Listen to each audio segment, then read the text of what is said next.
14 days ago, and just the two very best remain. World number 1 Novak Djokovic versus world number 2 Roger Federer. Trying to keep Djokovic off balance, and does so early in the opening set. Novak goes down hard, leaving a bit of himself on the Arthur Ashe Stadium floor. But he'd pop up, and he'd take control of the opening frame. Look at the foot speed coming forward. Cross court, and then the finish backhand. Great stuff from the world number 1. He'd take the opening set in 41 minutes. Set number 2, sneak attack by Roger, but up and over goes Nole, neutralizing the new weapon. But Federer would not be dismayed. He'd keep plugging away. Setting things up nicely, looking for the backhand, finds it. 5-time champion, takes the second set in 62 minutes. Third set, starting to get tight. Pressure at the net, up again. But Federer has the answer this time. Difficult backhand volley, takes it out of the air, then finishes with another backhand through the court, and Djokovic under pressure. Facing break point, world number 1 knows just what to do. One of 19 saved on the day. He would take a 2-1 lead. The chance to break, to serve out the match, he would have it, but he would be broken in turn. A second try, this time, the glory is his. Novak Djokovic, 2-time U.S. Open champion, triumphs over Roger Federer in 4 sets. A remarkable Grand Slam season in 2015, 27-1. Novak Djokovic, once again, the King of Queens. A grand finale for the men. What else would you expect when Novak Djokovic and Roger Federer, number 1 and 2 in the world, meet in the final of the U.S. Open? Rain delayed the start by nearly 3 hours, but the fans waited, and they were not disappointed. Djokovic broke Federer twice while winning the first set, the first time he dropped a set since losing to Novak at Wimbledon. Federer took the second in dramatic fashion, 7-5, and the crowd went into a frenzy. They wanted the night to go on and on, but Novak had other plans. He took control late in the third set, but again, Roger resisted. He broke Novak at 3-5 to keep his hopes alive, but Novak held serve and got to hold the trophy. He wins his second U.S. Open, his 3rd major title of the year, and the 10th of his career.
Yeah, I mean, there's definitely consolation in that it's been a great stretch all the way for many months now, and I guess also to receive the crowd support that I did receive. I don't consider that normal. I always say that.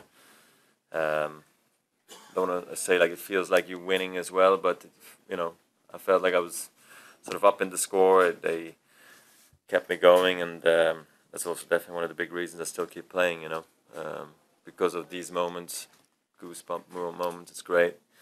Yeah, and surely I'm very disappointed, like you said, I had my chances, they were in my racket, and I should never been down in the score the way I was, but, Novak did a great job of fending them off and, all of that. So it was a tough night, but still, I don't know, thrilling at the same time. Excuse me?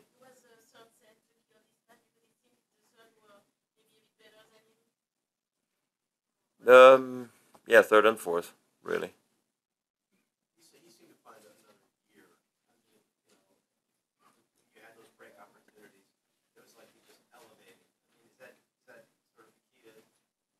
I didn't feel that way, to be quite honest. I mean, I had too many break chances that, of course, some of them I could have done better, should have done better, you know, all these things. So surely he didn't give me much, you know, and all that. That's for sure. But still, I should have done better.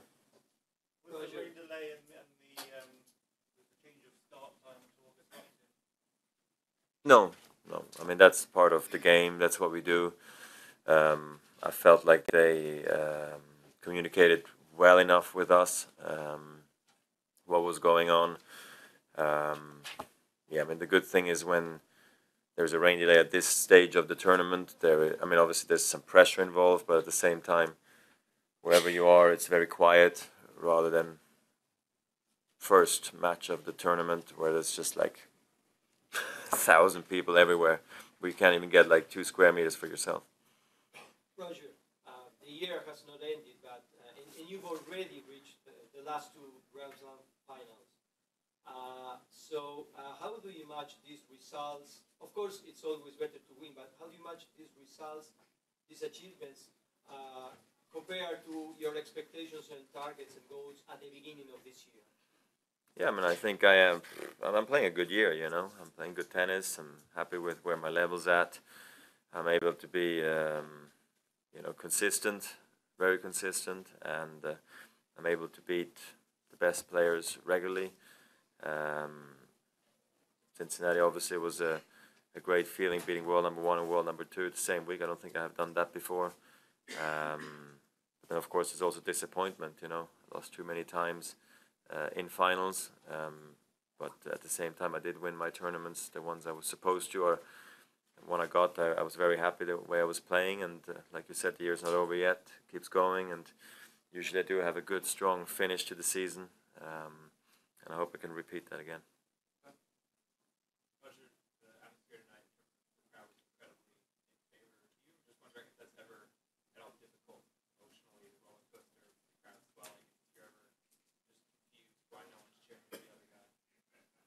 No, I mean, I take all the positives for myself, you know. I must say it's just so, I don't want to say comfortable, but it's just so nice to feel that, you know, that they want you to get back in the match, they want you to win, they enjoy what they're seeing, feels like they're getting their money's worth. At the same time, it is, I guess, entertainment to some extent as well.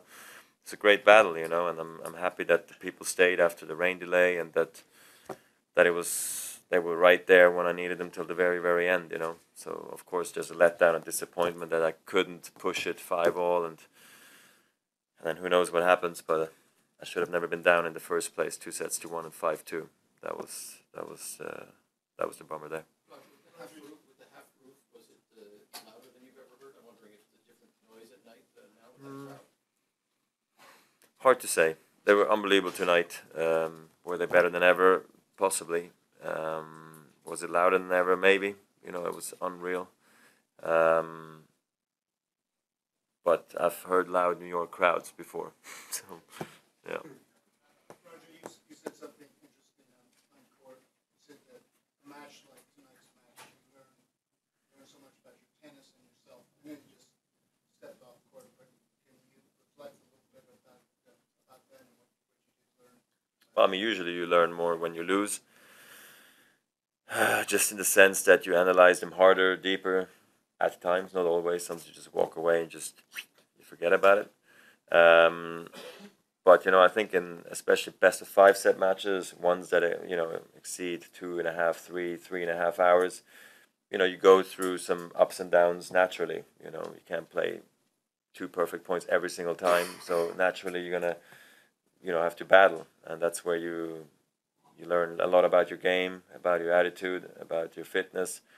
And this is, I think, the longest match I've played all season. So it was very interesting to see for me how I coped with it. I was very happy. I had no problems, and I'm happy I'm putting in the hard work, you know, like, how to say, aside from the matches, because the matches I've played this year have been really quick. I won't see another best of 5 match for some time except for next weekend. Yeah, so I'm happy that I'm able to sustain a great level of play for a long period of time, because I'm match tough, and I've worked very hard in the off season as well.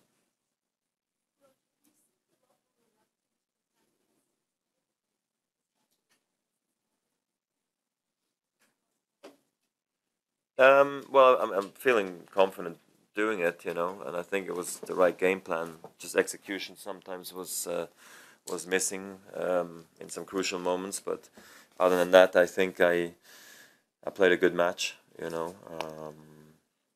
Maybe I haven't played this offensive for a very long time, and that's maybe the reasons as well why maybe I was slightly shaky when it came to the crunch on the break points. Who knows? Yes, Roger, I didn't hear the first question, but 19 points, 19 break points out of 23 you missed, and many with the forehand. Normally, when we look at your stats, your forehand is always the winning point. Tonight, you were playing better on the backhand. Is that right? Am I wrong? What do you feel? How was it, in your opinion? Yeah, a lot of opportunities missed. If it's backhand, forehand, volleys, it doesn't really matter at the end of the day. I know why I lost the match very clearly. When the moment I sat down at 5-2 down in the fourth, or after the match was over. So something I'll work on and keep moving forward. You know, it's no problem for me. When you say you know why.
And thank you for your patience. Midnight press conferences, we're used to it. New York. Novak, playing the all-time Grand Slam champion tonight, you might be playing with the greatest generation of players ever, and you're dominating them. How do you feel about that? I wouldn't necessarily say I'm dominating, but I definitely am very proud of all the achievements, and you know, winning Grand Slam is very special for any tennis player. When you are dreaming of becoming a professional tennis player, when you are kind of finding that inspiration, motivation, these are the tournaments that you dream of winning. So to actually relive these moments, and again after 2011, it's quite incredible, and to win against one of the biggest rivals, as you said, an all-time Grand Slam champion, somebody that always keeps on fighting till the last point, keeps you making you play an extra shot. Yeah, all these things now are very special to me, and obviously I owe a great gratitude to my team, and for making sure I can perform as well as I did, all these years, and tonight is a night that I will definitely remember for a long time. Novak, it's being said by players, analysts alike that Roger's playing arguably the best tennis of his career. He played you so well tonight, pushed you back against the wall. It seems like when it was there, you came up with your best tennis. And here you are with your 10th Grand Slam victory, third in the summer of the season, I should say. And just what did it mean to get through these matches tonight? What is this accomplishment? Well, it's been an incredible season. I'm very fortunate to experience a great success this year. and season is not over, but the Grand Slam season is over, and the biggest tournaments that I've played this year as anybody else, I won 3 out of 4, so it's more than I could ask for, definitely. Of course, I do have lots of expectations and high ambitions whenever I'm approaching the Grand Slams or any other tournament, but you know, now actually sitting down here and with this trophy and reflecting on what I have achieved, it's quite incredible. So I'm definitely very satisfied and proud of that. And as you said, you know, he played great tennis throughout the entire year. I think as the season was going by, he was elevating his game. He was improving. Now he came up with a different shot as well, the shot that nobody has ever seen, and it's been working well also against me in Cincinnati, also here. He's just not going away, and he's not dropping his level too much. You know, I was saying on the court that he's always going to be out there making you play your best if you want to win. So that's who Roger is. That's why he has won so many Grand Slam titles.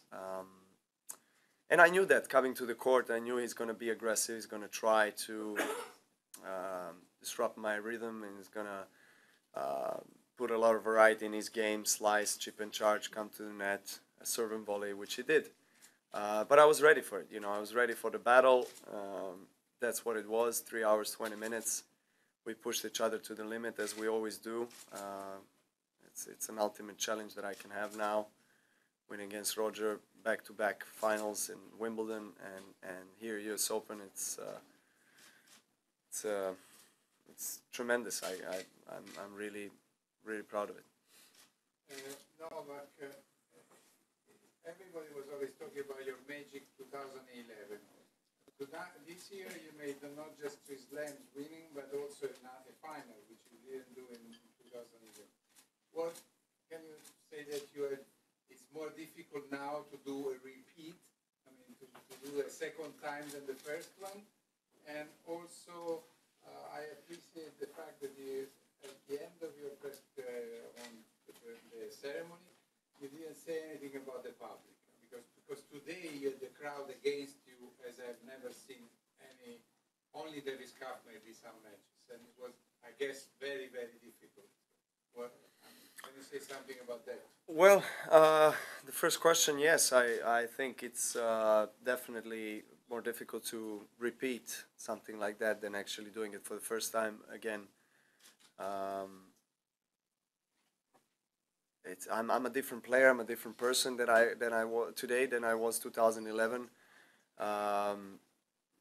As a father and a husband, and you know, experiencing different variety of things in my life, it's a completely different approach to tennis today, and I feel more fulfilled. I feel more complete as a player today than I was in 2011.